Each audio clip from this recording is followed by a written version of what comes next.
আসসালামু আলাইকুম। নফল নামাজের ভিতরে সবচাইতে গুরুত্বপূর্ণ নামাজ হচ্ছে তাহাজ্জুদের নামাজ। যেহেতু এই নামাজ আল্লাহ রাসূল সাল্লাল্লাহু আলাইহি ওয়াসাল্লাম তার জীবদ্দশায় প্রথম জীবনে তাহাজ্জুদের নামাজ তার উপর ফরজ ছিল। আর এখন আমাদের সময় এই নামাজকে ফরজ নফল করা হয়েছে।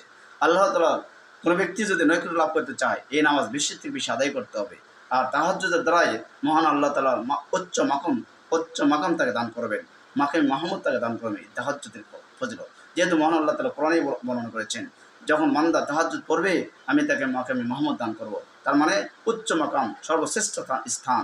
আল্লাহ রাসূল সাল্লাল্লাহু আলাইহি ওয়াসাল্লাম এই তাহাজ্জুদ নামাজের প্রতি আমাদের বেশি বেশি তাগিদ করেছেন। এই নামাজ যেহেতু অতি কষ্টের নামাজ, ঘুম থেকে উঠে নামাজ আদায় করতে হয়। কোনো ব্যক্তি যদি রাত্রি বেলায় ঘুম থেকে উঠে নামাজ আদায় করবে তাহলে তাকে তাহাজ্জুদ ফজিলত দেওয়া হবে।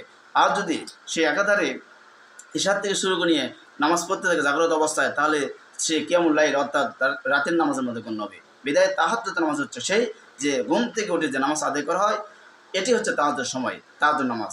আর তাহাজ্জুদের উত্তম সময় হচ্ছে রাত এক তৃতীয়াংশ, অর্থাৎ রাতের শেষ প্রহরে তাহাজ্জুদ নামাজের উত্তম বেটার টাইম। আমরা এই সময় আল্লাহ তাআলা এই তাহাজ্জুদ নামাজ আদায় করার চেষ্টা করব ইনশাআল্লাহ।